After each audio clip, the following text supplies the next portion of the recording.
say the summer's heating up, but that's just an understatement because Money in the Bank's the rearview mirror. All In's on the road ahead, and we have more news that we can shake a stick at. Welcome, everyone, to Draped and Gold, your one-stop shop of wrestling content all around the world. My name is Flobo Boys, but as always, I'm not alone. I'm being joined by the award-winning real Jack Farmer. Jack, what's going on? Man, I don't know how much news you can shake a stick at, but I can shake a stick at a lot of news. Let me tell you, we still don't have. Let me tell you, we still have too much of it though. Even with all my stick waving abilities, yeah, we still have too much of it. It was a jam-packed week in pro wrestling, and it makes me feel good because the last time there was a jam-packed week of pro wrestling, Emily May was on, and she got great ratings and great reviews, and I felt jealous. What do you mean? So now I get to be back here in my throne in the sidecar of Draped and Gold. Is it a throne or a sidecar? I feel like there's two different imageries right there. It is a giant, heavy throne in a very small sidecar. My corner office broom closet, James and Gold. Okay, well, thanks so much for streaming live on YouTube, on that X as well. Drop a comment, questions all day. It will be greatly appreciated. And unlike Wrestling Inc., where you super chat us, we actually use it to improve the show. Before I get into what happened with By the way, now that the Band-Aid's been ripped off, Wrestling Inc., we never got those super chats. Get ready to catch some strays. Yeah, I'm professional. We never got the super chats. Before I go into, didn't get a single one of them. That's why I quit reading just the super chats. I was like, yeah, this. Where did the money go? Does anyone know? Does anyone know? I don't know. Actually, okay. I don't know. It probably went into the overlords of Static Media's account. That's right. I said Static Media. Oh, you can't do that. The memo was sent to all of us. You could not use the phrase Static Media nor overlords. I was reprimanded. Seriously for that. You got such a tongue wagon. Oh, it was awesome. I want to say before we get started, I saw this vest of mine in my closet. I can't fit in it. Like it's glued on, but it was in my closet back when I thought this was like how to be cool, a cool DJ. No one stopped me when I'm at the store. It's like, don't be the guy that wears these white paisley vest in the closet. But hey, that's what I am right now. You know, I'm glad you mentioned it because I was thinking it. Tell me why I look like a boy band member. Hey, gotta work somewhere, Jack. Leave me alone. I was wondering. I was like, that's a very stylish fashion choice from. You know what the problem was is that I was looking through old episodes of Draped and Gold. So at home, which is where I record, I'm like a cartoon character. I have like 25 black T-shirts, and so all the content looked like me wearing the same shirt all the time. So I figured I'd mix it up. As for why this, I have no idea. Yeah, I used to worry about that. I think I actually wore this the last time I was on, but I don't care. I don't care. So speaking about things that we do care about, though, this week it was a pretty massive, big deal for Los Angeles. Protest aside, two wrestling shows were here, back to back across the street with Worlds Collide and Money in the Bank. And let's talk about Worlds Collide first, because there was a lot of pressure for WWE and AAA to make something work. I think it did. What say you? I loved it. I thought it was a really good show.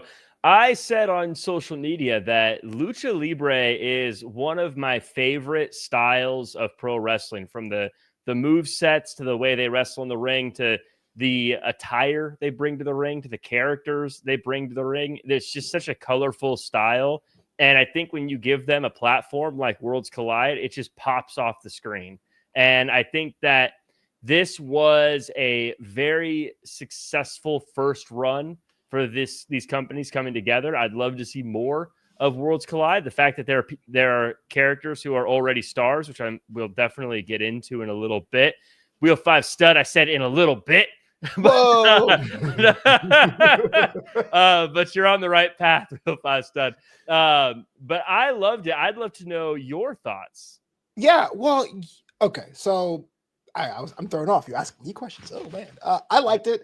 I realized between this and all the other events that happen all over the world for WWE, I'm just a sucker for daytime wrestling content. So I didn't see it live because I was heading to Money in the Bank. So I got the first half an hour in, got it, and I watched it after the fact. I loved it. I was concerned of it being a bit too WWE on the production side, as we said last week. There were some WWE flares in there, but it still really was a AAA or AAA show. I loved it. The question I have, the second question before we get to the superstar question, the second question for you is, what do you think about the actual alliance? Did it seem WWE to you? Did it seem Triple A to you? Was it Lucha? Did you get yourself re-indoctrinated into that world, or were you kind of thrown in a deep end, you thought? I think it. I'm not going to pretend I know Triple A really well, or like I'm ingrained in it super deeply.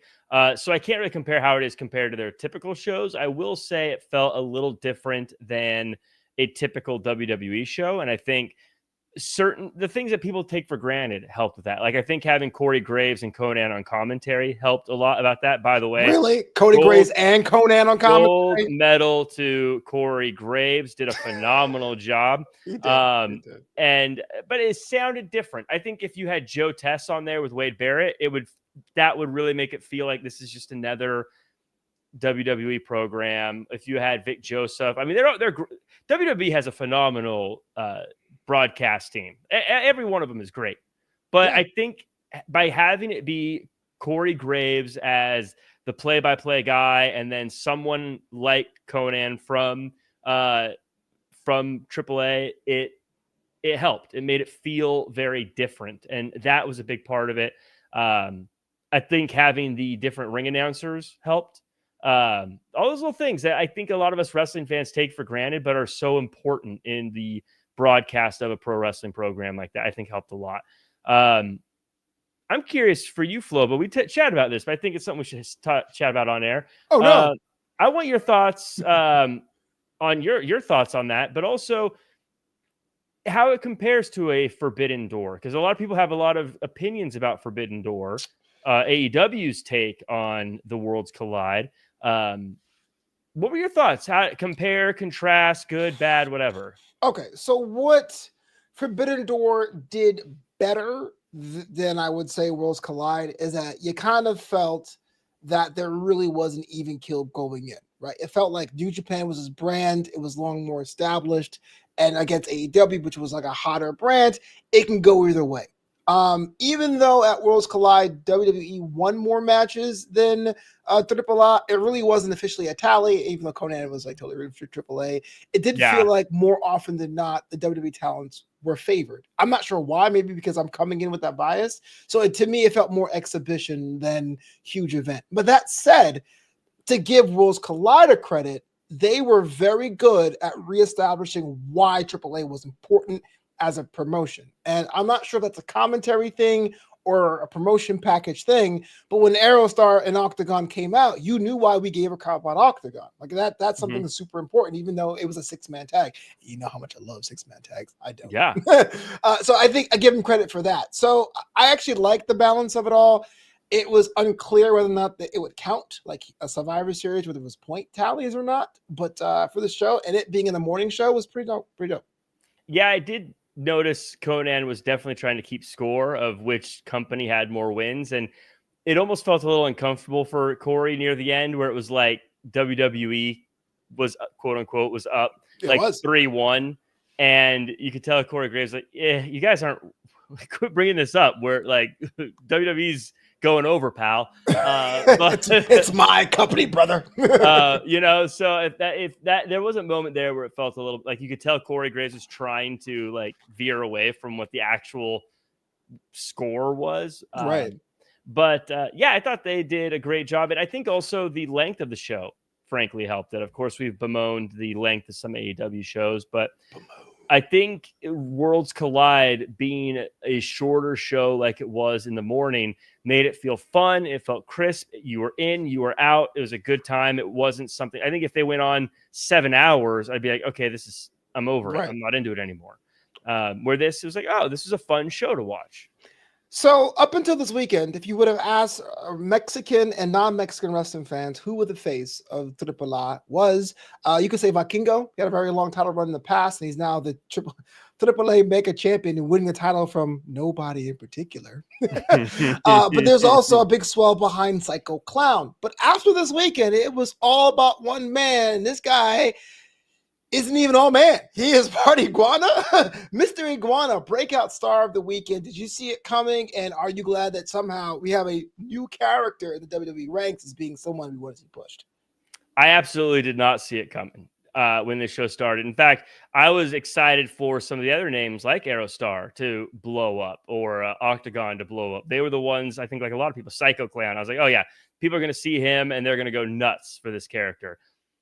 I didn't think, if anything, if I power ranked who I thought was going to be the breakout star, if I'm honest, Mr. Iguana probably would have been near the bottom of the list, if I'm being totally honest with you. Oh, yeah. But clearly he captured everyone's hearts. I mean, you watch the match. Wait, to jump in here real quick, I would put money on Chick Tormenta with her story, but continue. Well, that's true. I feel like breakout stars are usually less about story and more about just how they pop off the screen and getting the chance. Fair enough. But whatever the case is,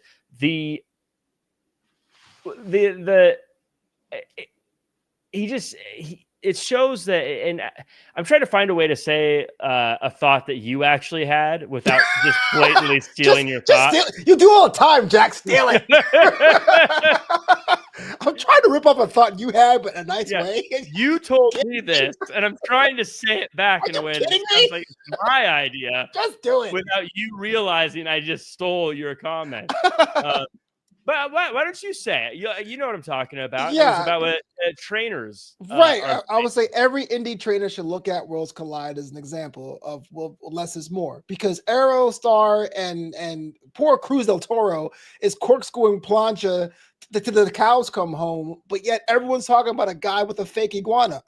and the iguana took a Spanish fly. So, like, let's be real. And to me, it's all about showmanship and character work, and that really ruled the day. And that was an example of Worlds Collide. But that was a good idea, Flobo, for sure.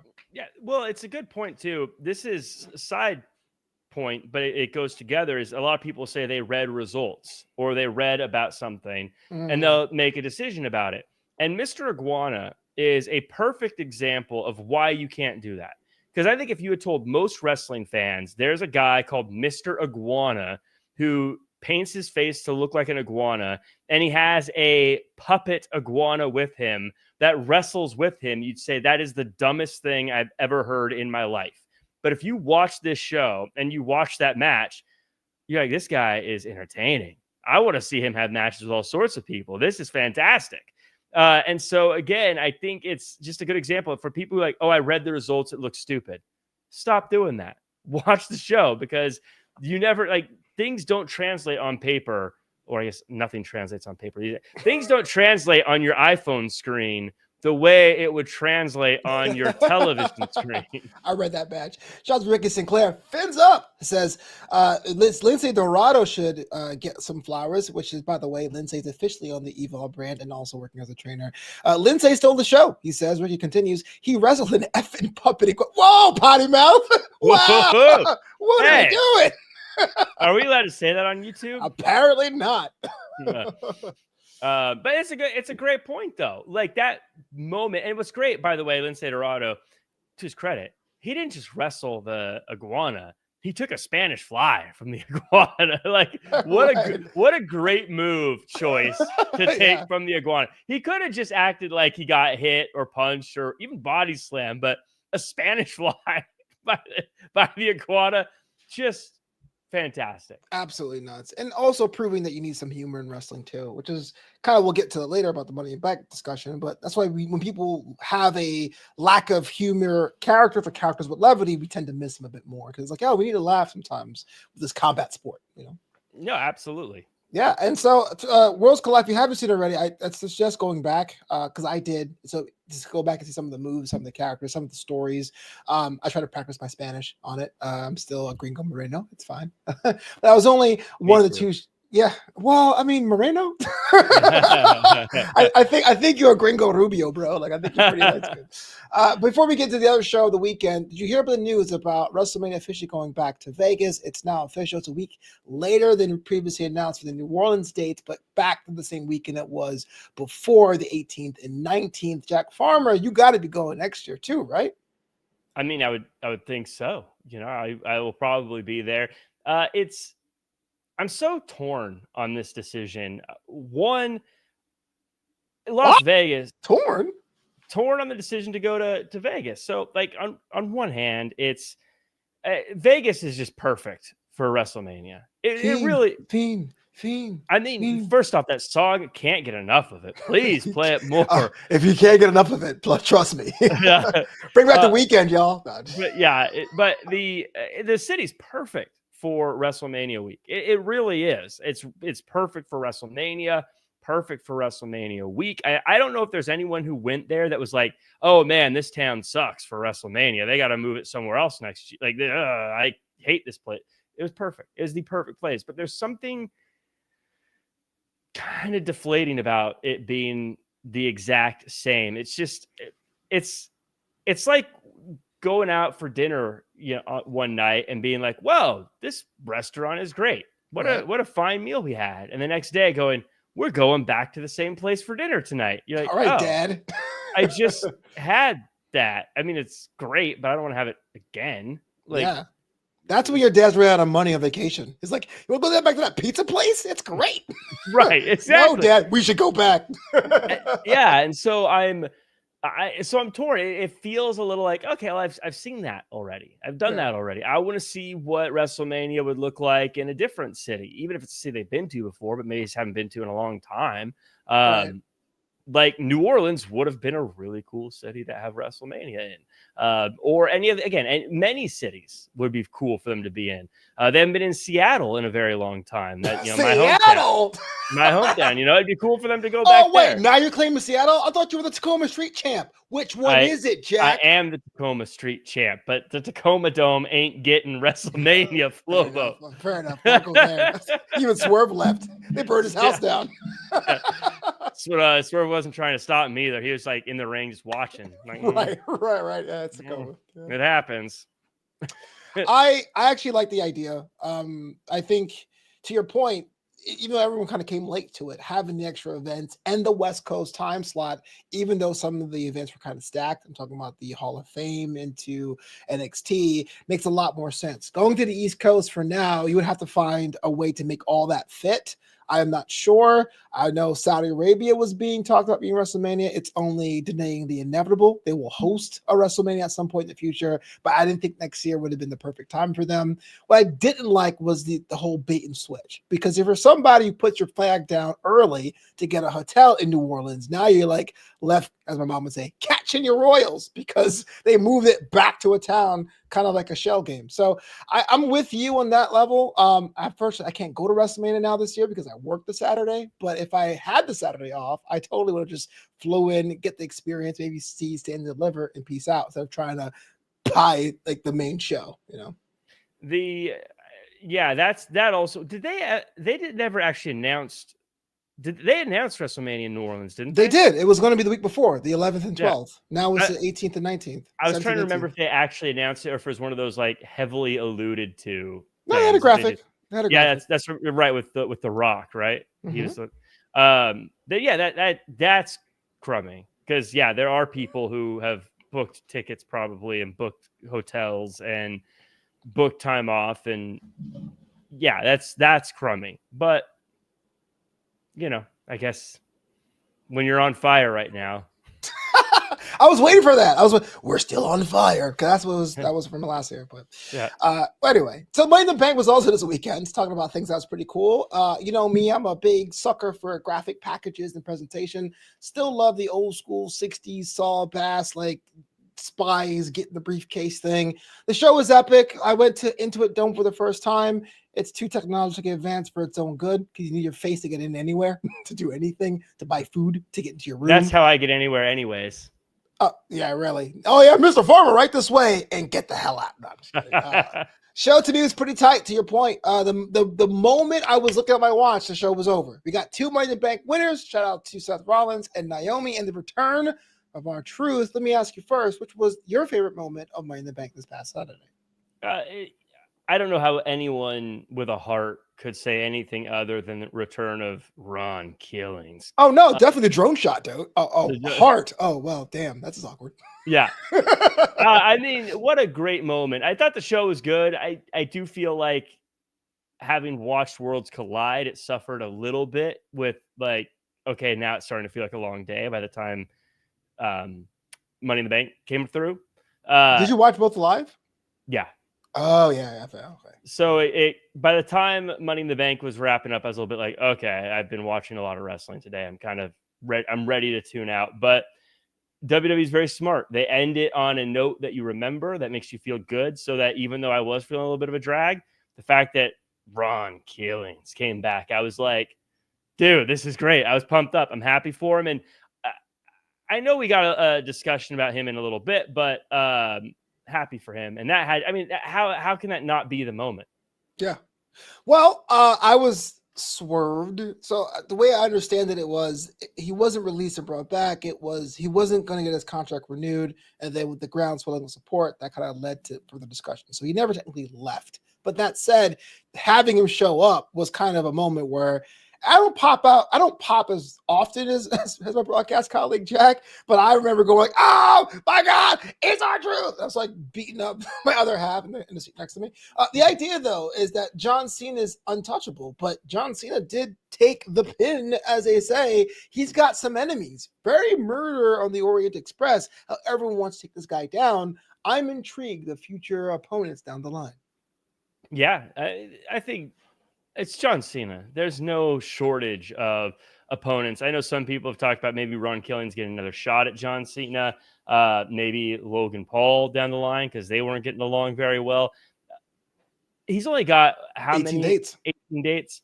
Like, by the way, I love that they're counting down the dates because it really makes you start to realize, like, oh my God, we only get a few times, and every time he comes out now, it's like, oh, we only get a few times. And so now that I have that in my mind, I'm like, do we have time for rematches? Do we have time for another Ron Killings R-Truth? Do we have time for just like a silly kind of matchup down with whoever? Like, I don't know, because he's also got to build these matches up. So even if you say whoever is going to be facing him at the next show, like, I'm trying not to step on the format of No, our we're going. We're going.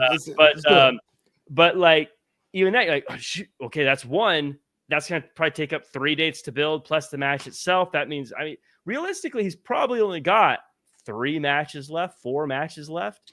Like, yeah, and he's getting a good roads gallery. So let's talk about this now. Let's put a pin on Ron Killings for a second. So John Cena comes out on Monday Night Raw, and he's all like, I'm taking wrestling away. You wasted your voice on some loser. But who's that loser? In living color. I'm just kidding. Living color. Comes out and to be in CM Punk and looks like, to me, one of the most complete Punk promos ever. And I'm including the pipe bomb here because even though he said things like the people, that was kind of cheesy, he had a good point that John Cena was once a guy that was for the people, but now he's for himself.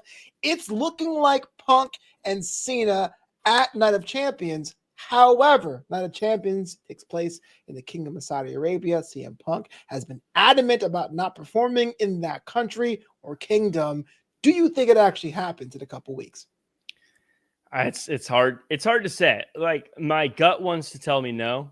There's a few weeks between now and then, and there's a lot of people who don't like CM Punk that could prevent him from going to Saudi Arabia. It'd be very easy for Braun Breaker, Bronson Reed, and Seth Rollins and Paul Heyman to injure CM Punk and take his place with the briefcase. Very simple for that to happen. And so maybe just use the buzz because they clearly know CM Punk's. They clearly know we know CM Punk's position on wrestling in Saudi Arabia. And so it's very possible they're sort of trying to play us with that. So I'm not sold that it's going to actually happen. If it does actually happen, then you know what? I'm never gonna judge anyone for cashing a check, Flobo. Really? What about integrity? What about past beliefs? People can change. No, all right. As long as the bill gets, Nah, I'm the king of sellouts, baby. I'll take that. I'll take that money. The king of sellouts. Yeah, not even a prince, not even a prince consort. You're just a king, just straight up to the top. The king of sellouts. I'm surprised you're not sponsored, man. Like, I will cash that check. Bring it on. Like, so. Yeah, he said some things, but we got bills to pay in this economy. Take the money. Wow, that is just terrible. And I can't imagine it selling out this show, but you can help me sell out by going to SeatGeek. First time you go to a show or a concert, make sure you go to SeatGeek.com. Use promo code FLOBITO. That's FLOBITO for $20 off your first order. Draped and Gold was taken for some reason. But FLOBITO will get you $20 off at SeatGeek. Speaking, it brings up a good point too, that Draped in Gold sweatshirts are available for purchase now. And it kind of goes with your birthday coming up. I mean, if people cared. People don't care because my broadcast Cal doesn't believe in birthdays. He straight told me, like, listen, look, I'll sell out. I won't take a bullet from you. And if your birthday comes up, I'm not going to forget about it. He goes, I appreciate your honesty, man. Why are we friends? I literally, for those watching, listening, I literally texted Flobo during AEW that if the Young Bucks chained him to the ring and we're going to super kick him with tack covered shoes, I would not jump in the way to save him. He went out of his way to say that. Not even like, hey, Jack, would you ever? No, he just said, the hell I'm doing that crap. Send. Just so you know. Jerk. But I did not go out of my way to send a happy birthday text. He doesn't. And those of the long-term fans of Draped in Gold know there was a time where Jack didn't even know when my birthday was. But he's like, I don't remember birthday. He's like, but Jack, I know yours. And he's like, oh. Womp, womp, womp. No, I don't. So, okay. So after the whole John Cena thing, the other issue is the Ron Killings thing. Is that Ron Killings is back? He's Truth is kind of like his middle name, like the Seth freaking Rollins thing. He cuts his hair live on WWE Raw. This is definitely a new era, and I'm not knocking the fact the fans brought Truth back, and I'm not knocking that Ron Killings has a right to do something different with his character. The question I want to ask you is that if you had the pen, where does it fit in a very stacked Raw roster right now? When you are getting the kind of reactions that Ron Killings is getting, you fit in wherever you can. Wherever they can get you in, you put them in. And probably as far and high up on the card as possible. Ron Killings, by the way, that promo was fantastic. And it takes a lot to see in a promo. I pop pretty easily for wrestling, but like when he cut his hair, man, like first off, he takes out the scissors and they show the scissors and you're like, I'm like, wait, what's he gonna do? I wonder what he's gonna do with those scissors. That's why your commentary. What is that? Whoa. He's got the scissors. What's he gonna do? And then he cuts his hair. By the way, cuts his hair off with like reckless abandon. By the way. Like, you never seen a movie, man? That's how it happens. Look at the mirror. He did it like it only takes him a week to grow his hair out that long. He just said, like, whatever. Like, I would never. Like, I've been bald for 20 years, but imagine if someone with you with a full head of hair just cut their hair in their 50s. That is a very dangerous game. Dangerous. I don't let my hair get cut that fast, even when I sometimes borderline shave it. I'm like, okay, take your time. Take your time. You never know. Be careful. Be careful. Nothing rash. Be careful. So the fact that he did that was incredible, and the fact that he's back, like, so this is my take because there's a lot. I saw a lot of back and forth on the interweb water cooler known as X. Oh yeah. A lot of people saying, was it a plan? Was it not a plan? Whatever. And then as reports come out that this was not the original plan, it was the voice of the people, and then people on Twitter saying it doesn't matter. Are you like it's just good he's back? It doesn't matter if it's a work or if it was, I hate using words like work and shoot or whatever. But what does that even mean? I have no idea. I don't know. But the point I have is, a Boston podcast. Yep. They people are acting like it doesn't matter, and I think it matters a lot. What happened? I think what we saw, him coming back, I think is an incredibly powerful thing and reminds us and should remind all of us that we do have a voice in what we want to see on pro wrestling. If it's not just, I don't think you can just, all of us can go out there and complain, this show is garbage, blah, blah, blah. But when you say this is what I want, and all of us as fans really stand behind somebody or something and say, this is what we want, then companies will move to give us what we want. And I think we've said it before, when there's been releases or when there's been wrestlers who haven't been used in a way we believe they should be, we say now is the time to get behind them. And I say this with every wrestler, even now, whether they're someone who is recently released, whether there's someone who was released a while ago, or if they're on the indies, or if they're even in a big company but not being used. Make your voice heard and say, I want to see this person. Don't be the negative, like, oh, you're wasting everybody's. I say, I want to see this person. We want truth. We want whoever that person is. And if the voices get loud enough, we can get what we want. All right, geez, I'll rock the vote. Crap. Whatever. No, I mean, how else are you going to get that sticker, Lobo? Right? Yeah, exactly. The one I can like brag about. I got a sticker. Remember SmackDown your vote? Okay, that's maybe too long ago. Yeah. That's for the kids. Chris Brick says they're not listening to us about Cross. And well, you know how I feel about Cross. Jack, let me ask you this. Yeah. By your logic, Cross should be the next man up. Why isn't he? I don't think Cross is getting the same kind of response that R-Truth was. People aren't chanting Cross in arenas. And I'm a fan of Cross. We've argued about carrying Cross many times, but you're not having them hijack the show chanting his name. You're not having them filling up social media with his name. He has fans, absolutely.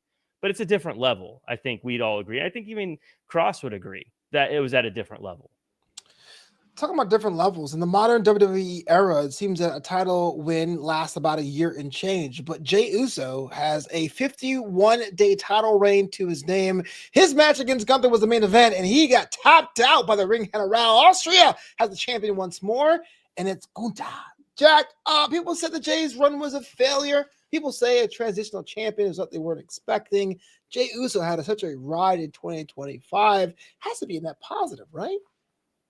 Absolutely. Yeah, this was great for Jey Uso. First off, one of the most popular guys in pro wrestling right now. You can see it in every entrance he does. You can see it in every interaction he does. He was the champion, and a lot of people are saying 51 days, a short reign. Was it great? The truth is, if you go through most wrestlers' first championship reign, most of them are garbage. I mean, if I was a pro, I would have pulled up some examples, but Google it. Just look at most wrestlers' first championship reigns. Most of them are garbage. They're bad reigns. They're not very long. They don't have necessarily these crazy defenses that happen. That's totally fine. I think the fact that this was shorter, and by the way, 51 days isn't that short historically speaking. I mean, yeah, but that's a generational thing. I feel like if you're old enough to remember the Attitude Era where people change titles every 2 weeks, that seems long. But if you're a kid in the mid 2000s, that is a blink of an eye. Yeah, you're not wrong. But I'm also saying there's a lot of people in those eras that did just fine. And I think that Jey Uso is going to be just fine. And I think if anything, Jey Uso is someone who thrives in the story. And I think sometimes when you're the champion, you get pulled away from story because you're always dealing with the Money in the Bank winner, the Royal Rumble winner, the King of the Ring winner. And so it's hard to have someone who's in a world championship situation that is tied into long-term stories the way someone like a Jey Uso, by the way, someone like a Sami Zayn, and that's why I don't think he's world champion often, but someone like a Gunther as world champion makes total sense because that's exactly his wheelhouse. The best in the world coming at him and him chopping him down. So it makes sense to me. I think Jey Uso had a great run. I think it's fine that it wasn't a year and a half or whatever. I think he did great. I think it was a great run, and I think his career is going to be just fine. I'm with you too. I think the fact that he got to main event, well, not main event, he got to WrestleMania because he won the Rumble and should have main evented WrestleMania. He didn't. That said, it was pretty cool, and you can't take that away from him. Of course, as someone who's complained about someone like LA Knight going from being the person who seemed to be presumptively next up to not happening at all, I wonder if this is kind of a bad thing, but time will tell. But Ricky Sinclair, got to give it up to him, has a question about Gunther. Where does he go from here? Hard to say that for the actual champion, but who is the next number one contender up, you think? Well, I would assume it is someone from I'd assume it's gonna be someone from King of the Ring, right? I'm trying to remember who is in those tournaments. Sure feels like a Sami Zayn, possibly. If I'm just remembering off the top of my head, he had a pretty emotional win to qualify for the tournament. I can't remember who else is in there. I think Randy Orton's in there. Yeah. So here are the first round brackets because they're doing multiple 4-ways to qualify for it. In one heat, you have from Raw, Braun, Dominic Mysterio, Penta, Sami Zayn. Sami Zayn won that heat. Or is that Dominic? No, Sami Zayn won that heat. And then you have Aleister Black, Carmelo Hayes, LA Knight, and Randy Orton from SmackDown. Andrade, Cody Rhodes, Damian Priest, and Nakamura from SmackDown. And finally, Bronson Reed, Rusev, Sheamus, and a mystery man from Raw. Mystery man's hard to doubt. The mystery person in WWE typically does pretty well, which makes it really tough. What the? Yeah.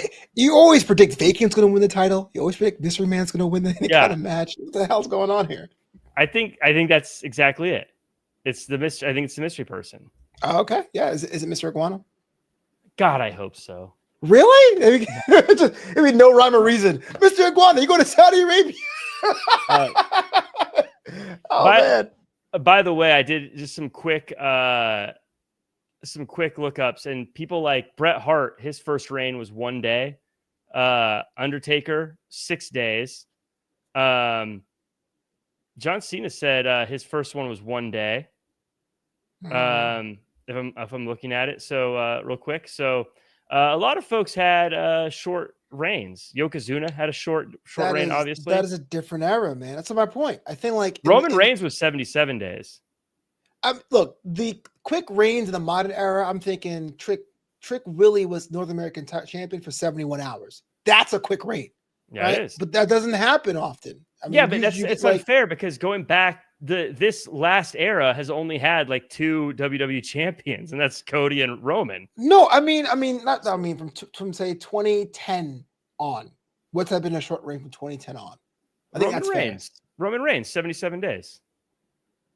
What year was that?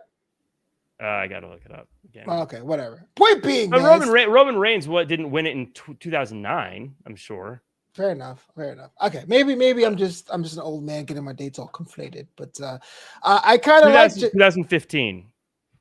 Okay, all right. Well, then I stand corrected. But yeah, I hope Jey Uso recovers, man, because the last thing you want to do is slide all the way back down to the back because it looked like he had a following. Money in the Bank, I got stuck outside the concourse because my dumb ass was looking for some merchandise, but they didn't have any pins because his group around him for the entrance was still hot. It wasn't like he was a tired act at all. So I kind of hope something happens with them or for him moving on.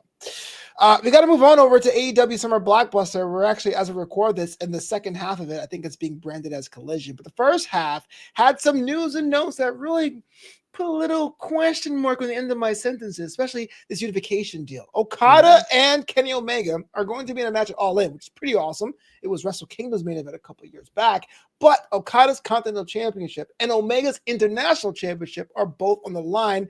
And erroneously, because it was a mistake, there's going to be a unified champion. So both titles are on the line. A new championship debuted because both men have a chance to have that title, so the one they have currently. Jack loves the idea. I hate it. Talk to me about it.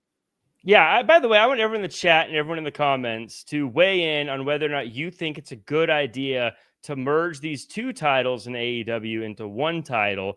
I think it is a huge win. I agree with that. That's not what you said. I agree with unifying the titles. Why is there another title being created called the Unified Championship? It should be the international title. Why not the Continental? Because you don't win a title from a tournament and put that title on the line in a non-tournament situation. That's why it makes no sense. They've done that multiple times. That's why it's dumb. That's why it needs to go away. That's how Okada won it in the first place. That's why it needs to go away because it's a total flaw in logic. But that's the rule of the championship, though. It's different than the Heritage Cup. Wrong. No, being defended in non-Heritage Cup matches. No, it's not. It's like winning King of the Ring and then getting rolled up on a SmackDown and losing your crown that way. That's dumb. They did that, and it was dumb then. It was stupidly dumb. But the point is, I call it a net win because there's too many championships in AEW. I think everybody agrees. We have now taken 2 championships, making it 1. Now, do I agree that I think the International Championship belt Looks better. I love it. I think it's one of my favorite absolute championships in pro wrestling right now, visually how it looks. And I like it better than the current one, how that new one is going to look. I agree with you there. I don't like the name. The name isn't great. But the you know name is what? a big deal breaker for me, though.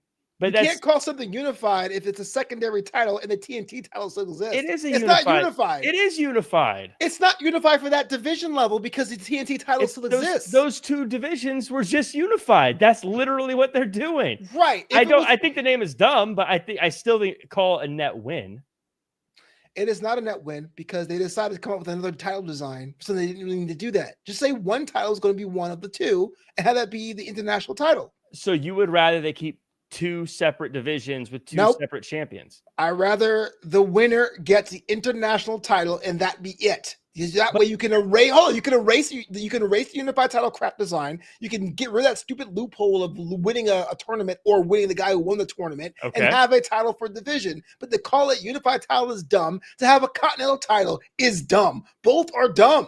But you're saying it's not a net win to combine them. So you're saying you would rather keep them separate because right now it's not a win. It'd be a loss. I'm saying so if it's a win, then it's still better to do it this way than to not do it at all. The win you would have gets erased by presenting a new problem. Yes, it's one less title, but now you have a title that's so erroneously named because it's not unified. It's another problem. But it's a smaller problem than the one they currently have. You remind me of the old country where we were overrun by snakes and people thought the old country where my parents are from and said, you know what, let's get mongooses. And then now the post things overrun with mongoose. And you're like, oh crap, we solved the snake problem, but now we're overrun with mongoose. Look, I think it's better to have mongoose than poisonous snake. I assume they're poisonous. Is that mongoose? Is that judgmental of me to just assume? I mean, it is kind of racist, but it's all right. Listen, you could call it the super duper ultra greatest championship of all time, and you could make it a ridiculous whatever. You could whatever you want. If it's going to give us one less championship in AEW, it's a win for me. And I don't think there's nothing, no other aspect about it that could make it not a win. Because in fact, I would love it if the TNT championship was also added to this whole thing. Please. And they combine them all. As many as you can get. In fact, throw in the 6-man tags while you're at it. Put those in there as well. But like I said, I think that regardless of the belt design, in my opinion, is a downgrade from the International Championship title. I don't like the name either. I agree with you. But I would take that new belt and I would take that new name over having two separate divisions any day of the week. And if that's the two choices that we're offering, which one would you take? That's an awful choice. That's literally what we're arguing right now. That's a Sophie's. But I'm saying I hate both solutions. The true solution was to have one title, one division. But okay, I'm answering your question. That's not a. But I'm going to answer your question now. Yes, of the two choices, and to reiterate, it will be either keeping the two divisions separate or combining them and giving this super duper championship, which should be the name of this episode, by the way. By the way, they should just have a super duper championship. What are we even doing here? Yeah, okay, fine. I guess I'm with you on that, but I don't like it at all. And Chris Briggs asked, you know, like the new belt design? I actually don't. I think it's too golden, and the side plates do look a little bit cheaper. But like, really, I mean, what do I know? I'm not a wrestler. I'm not. I'm not a big fan of the new design myself, to be honest. Patooey. But especially, and maybe it is because I really like the International Championship design. I do. It literally is like one of my favorite designs right now. I feel like if I had to buy, I don't have to. If I would like to buy an AEW championship, I'll buy that one first. Absolutely. Yeah. It feels like a title that a wrestler would have, and it has like the whole world aspect to it. But it's also very WCW, right? With the flags on it. Yeah. Shout out to Lance Storm, who just put stickers on his. Yeah. 20% more. Put on there perfectly. Watch him do that. He slaps it on haphazardly, but it is like perfectly in the center. I don't know. That's what I wanted. I wanted to get Lance Storm on the show for one of your birthdays. Maybe not last year, but the year before. I reached out to Lance Storm and I was like, "Hey man, my co-host is a big fan. His birthday's coming up. How about doing the show?" And he's like, "A big fan of me? Well, tell him thanks." And that's all we got. So thanks, Jack. Thank you, Lance Storm. That's all that We're matters. gonna get Lance Storm's like, so how the stickers work, bro? He's like, why are you asking me about? Wouldn't it be great if it was just a miscommunication? He really thought you were going to go, oh, cool, thanks. Well, this is the information on the show. We can't wait to see it. And he's like, that guy never got back to me. I thought Sitting at home with his coffee, I thought he was a fan. That's disappointing. He like told his whole family, like, guys, I have a big fan. Like they were all going to be there to watch him live do it, and then he just never got the link. I hate you. Thanks to me. So moving on to NXT this week, I thought it was kind of a stacked episode. A lot of cool things coming out of it, but the major one that's crossing over different wrestling pools is the announcement of the name of the former Mariah May, due to a very bubblegum kind of old school Tiffany Stratton-esque promo, or Sabrina Carpenter, as you showed me earlier today. Mariah May is Blake Monroe, giving me shades of Frankie Monet. Remember her? Jack Farmer, talk to me. You a fan of Blake? Well, a lot of people are saying it's shades of Tony Storm, is what a lot of people are saying. It's very similar to that. Tony Storm, Sabrina Carpenter. I saw Frankie Monet. It was very Frankie Monet for me. I think it's great. I like the name. I like the video package we got. I think as far as the name goes, of course, I'm used to saying Mariah May, so it's going to take a learning curve to learn it. But I'm very big into, like, as I've said before, this is her name now. Just call her the new name. Blake Monroe. I think Blake Monroe is a great name. I think it sounds good. It sounds like it fits her character. It'll take getting used to, like every new name, but I think the name works. And as far as it having shades of other things, sure. I think it's great. I think it works. And I think it's okay to take characters that are similar to others and make it your own. I mean, you look at Marvel Comics, that's their entire lineup is, hey, let's take someone else and make it our own. Sometimes ripoffs do better, because I would say Deadpool's more famous in Deathstroke, right? Like he has to be. Well, now he is for sure. For I mean, I don't know how. I can't remember if we asked this question a few years ago, but actually be like 10 years ago now. Yeah. I mean, Oreo's a ripoff of Hydrox, but when's the last time you had a Hydrox? Like, it's been like Hydrox, just like Mom used to make. I mean, but they are kosher, so I don't know. So yeah, I think it's fine to rip people up. That doesn't bother me. I think it's fine to rip people up. That's absolutely fine. I will sell out and rip people off every chance I get. You're a menace. Yeah. Oh yeah. Wait a minute. That's my trademark. Okay. So I like the idea. I like it. I just real quick. If I can just end this as far as rip, because I wanted to talk about the Tony Storm comparisons. This is the same character that she was using, essentially, from what I can tell. I mean, we haven't seen a whole lot of her yet. She was doing that character in AEW. Now, you can say it's because of a story with Tony Storm. That was what she was doing in AEW. So I don't think she's done anything immoral, or I don't think she needs to change who she was just because she changed brands. Any other wrestler, they change, they're still who they were, right? So I think if there is anyone negatively trying to compare this to Tony Storm, I think it's being unfair. I think that this is exactly who she was playing in AEW. Going to a new brand, I think that's what you do. You play your character. That's who you are. I think that's fine. I'm totally on board with it. I'm torn because it's a character type that is really well run, and guys have this too. Like the self-centered heel, for example. There's always going to be an Adonis character. That's what it is. But you look at someone like Frankie Monet when she was in NXT. You look at Emelina, as Chris Brick says. You look at Eva Marie. You look at the original Tiffany Stratton.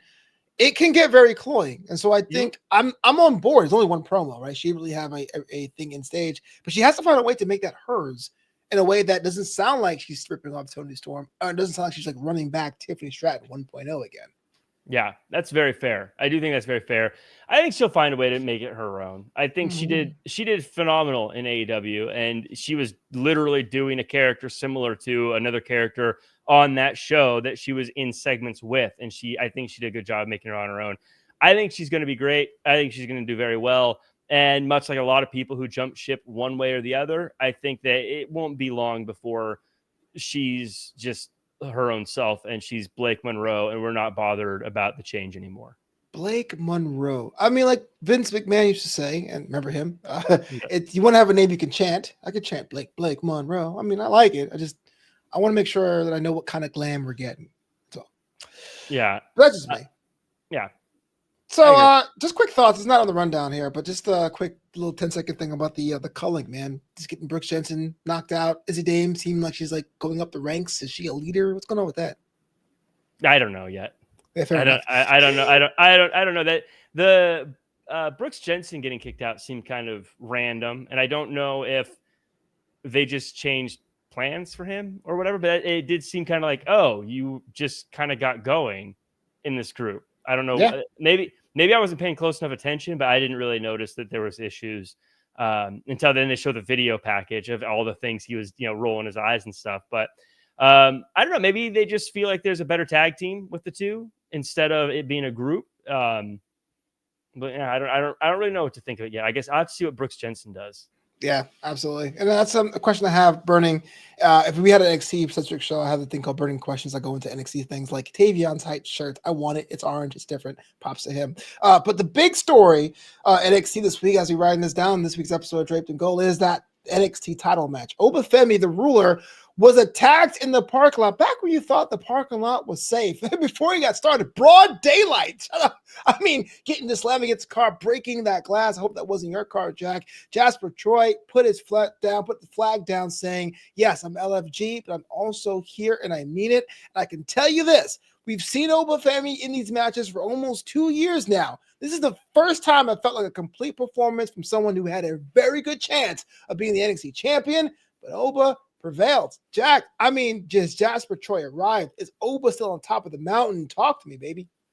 I think Jasper Troy's got a bright future. Clearly a big athletic guy. But to me, walking away from this whole event, Obafemi just, I think, cleared another bar in proof that he's going to be a massive star here. Because it's very rare that he's outsized like he was here. And he still came across looking like a powerful, dominant champion. And you see the height he got before going through that windshield. And you saw the way that this was the first time I saw him. He helped make Jasper Troy. With all due respect to Jasper Troy, I think Obafemi, the way he performed, he helped make Jasper Troy. He did so much in this to help make Jasper Troy seem like the threat that has a chance. And I give Obafemi just crazy amounts of credit for what he was able to do in playing the underdog while still being dominant, while allowing Jasper Troy to come off looking dominant and powerful, even in his first match coming right out of LFG. Obafemi, like, it's easy to say, like, oh yeah, he's going to be the next big thing. He's so dominant. He's got a presence, whatever. But this week I saw an Obafemi who can be like a ring general and really take control of a match and present us with different styles. Obafemi, for as high as my bar has been for him, and I've been saying for a long time, a lot of people have. I always say it's the coldest take in wrestling. Right. We've all had high expectations for him. They're even higher now. Obafemi, I can't gush about his performance enough. It was absolutely insane. Let's talk about this for a second, because a guy who's 330 pounds, I think at least, in like 6'4" is going to be dominant. But there are, between this match and the match you have with Miles Bourne at NXT Battleground, to use the insider term, Obafemi fought from underneath. And that's something you don't really see all too often with someone as big as he was, but it also didn't feel like he was playing weak either or rope-a-doping anyone. So it's a tight balance to walk. I don't want to compare him directly because this is going to be a hot take people will clip out and say, are you crazy? But I haven't really seen that since the days of The Undertaker, where it was still somebody who was intimidating, who could still rip your head off, figuratively speaking. But here's somebody who can look like, hey, man, he's giving someone half his size a chance. I wonder if that is going to be his character moving forward if he does get called up in the future. Well, one thing I said about Obafemi, if you remember, and this was like very early in his run, and I even got a few "how dare yous" in the chat, if you recall.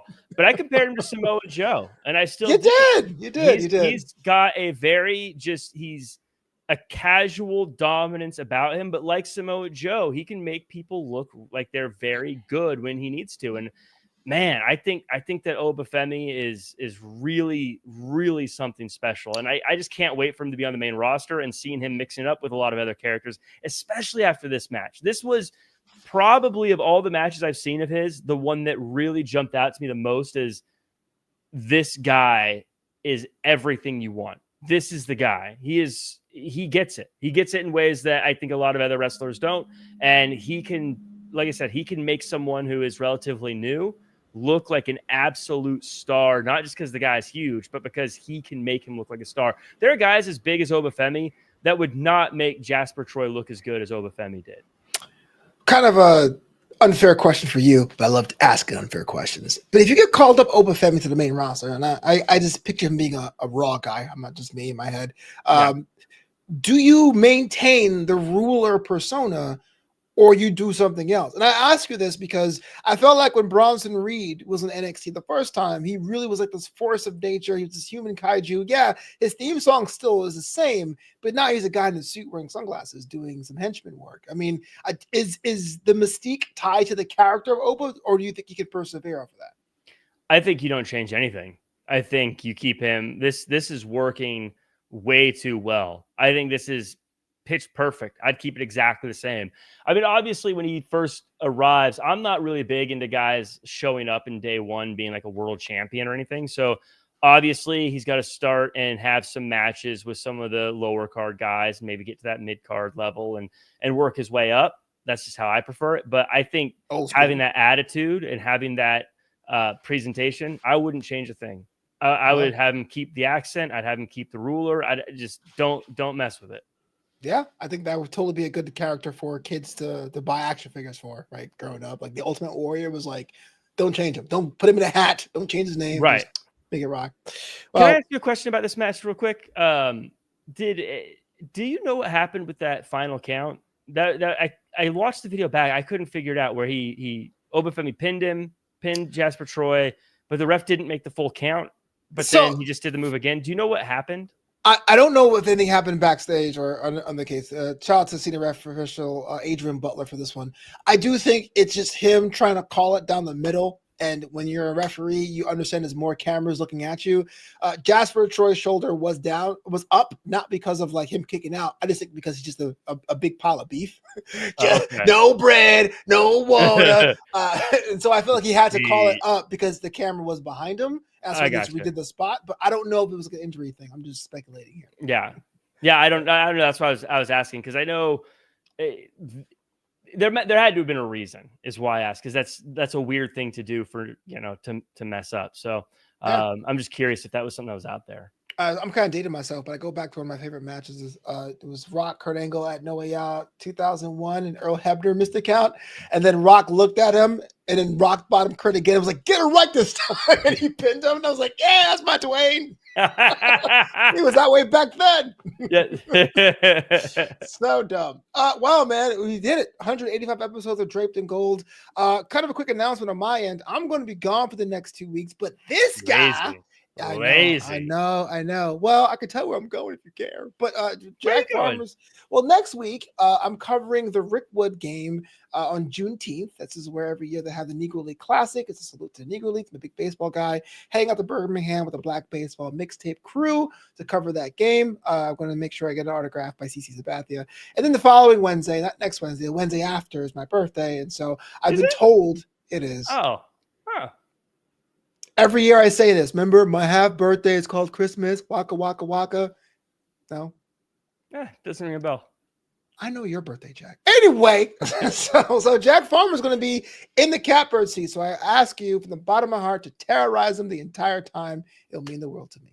Yeah, absolutely. Everyone, make sure to come through. We're going to have George Hermosa back on to help do the show. So always great to hear from George. He'll be back.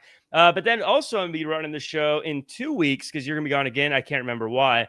But I don't have a co-host picked out yet. So I want everyone in the chat, everyone in the comments. I want to say this to the end for the people that wait till the end and stick with us till the end. Let me know in the comments, in the chat, respond to the X post that this goes to with who you would like me to reach out to be a guest on the day that you're just asking for the weeks. Emily chance. You're asking for. They love Emily. In fact, we should be doing the show. It should be the Emily May Presents Draped in Gold show. Look at that. Maybe. Bam. We'll see. Anyway, I mean, she is We'll a see really. if she gets the votes. She got 2 out of 0. She got 2 out of 2. I mean, she is a very high busy talent. I don't know if she's available, but Yeah. Well, let me know in the chat. in the I'd love to chat with meantime, Emily. I chatted with Emily at Championship Wrestling just recently. yeah, and we also had Emily in Wrestling Inc., where she probably didn't get the super chats there either. Wrestling Inc. was such a scam. No, she probably got the checks. Yeah, she probably did. But she's doing a cameo. If you go to Emily May's cameo page and you order a cameo, she's going to split the profits with me for my birthday. So it's pretty cool of her. You wouldn't do that, but she would. No, I wouldn't. Okay, Akira Tozawa will not do the show because he doesn't hang around his fans who gleam over him all the time like Jack Warren. God, Akira, Lance, none of my favorites want to do the show with me. Dope. I told you, you got 1 award, not a second one. Jack, in the meantime, though, what are you doing? What are you up to the next 7 days? I'm going to be calling the action and doing ring announcing as well. My voice, heaven help me. But I will be doing that for Santino Bros tomorrow, June 12th, where you can check that out on Triller Live, or if you're in Southern California, roll on through. Come say hello. I'd love to chat with you in person. I would don't talk to Jack. Is that really fun to talk to in person? No, like we hang out in person and I'm like, all right, Mal, I'll call you in 6 months. And that's usually what happens. We don't really do this. When I hang out with Flo in person, I have to wear the sunglasses. And I put the collar up and pull the hat down low so no one sees that I'm hanging out with you. Hey, you say you only do that when you fly. Nah, I'm just kidding, I do that when I fly for sure. We're out of here, man. I'll be back in 3 weeks. This guy will be back next week. But until that time, my friends, say the words. Do your best and be yourself. But I don't want to.